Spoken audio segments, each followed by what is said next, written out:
Visit licensureexams.com and try our samples completely free of charge. Today, we're going to revisit treatment techniques used in motivational interviewing and give an example of how a therapist may use the technique. Number 1, eliciting change talk. This refers to encouraging clients to express their reasons and motivations for change.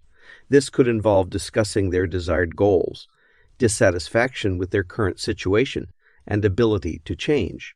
Example, what makes you believe you could benefit from quitting smoking?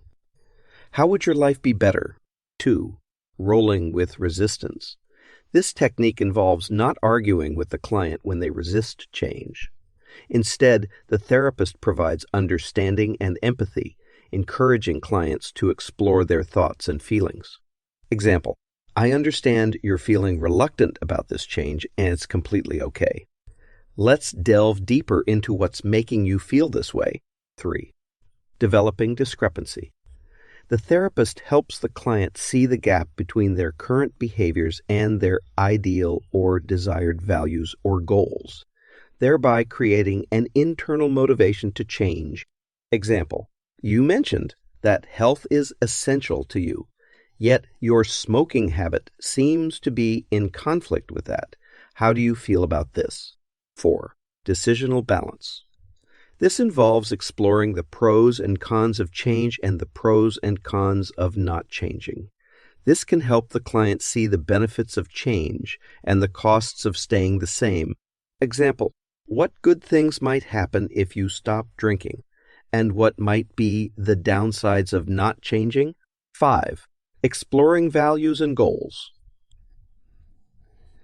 This is about understanding what's important to the client and what they hope to achieve. The therapist assists the client in identifying and articulating these values and goals. Example, what are some things you value in life? How do these relate to your current situation and future aspirations? 6, autonomy support. This technique involves respecting the client's autonomy and emphasizing that the decision to change is theirs. It helps foster intrinsic motivation and self-efficacy. Example, it's ultimately your decision how to proceed, and I'm here to support you. You have the strength and power to make this change.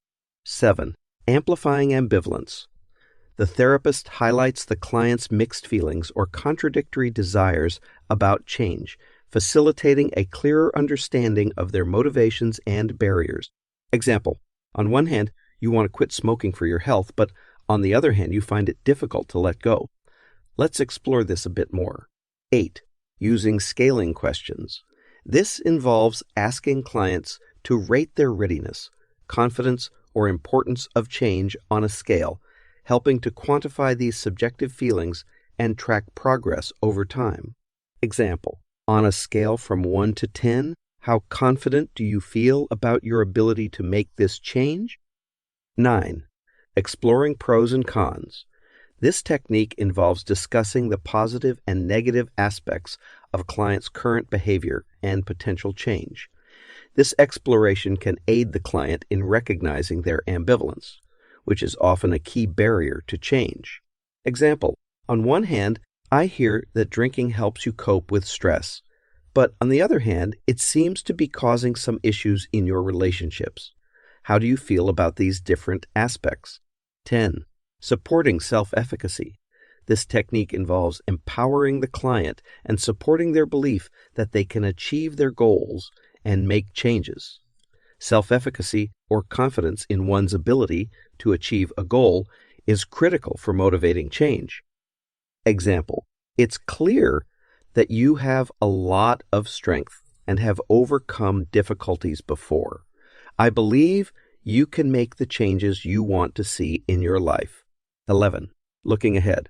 This involves helping the client to visualize their future if they make the change they're considering. It can also include contemplating what might happen if they don't make the change. This future-oriented perspective can help motivate change.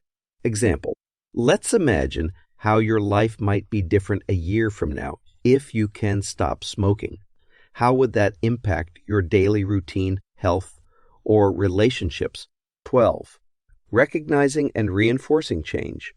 This technique involves the therapist acknowledging any changes the client has made and encouraging continued progress. Even small steps can be celebrated, representing progress toward the client's ultimate goal. Example: I noticed you mentioned trying to limit your alcohol consumption last week. That's a significant step forward. How did that feel? And 13. Evoking hope. This technique instills a sense of optimism and hope in the client. The client needs to believe that change is possible and that better days lie ahead. This can help to motivate them to take steps towards change. Example: even though things are difficult now, I see a lot of potential for change. Many people I've worked with have been in similar situations and have made incredible progress. It's absolutely possible for you too.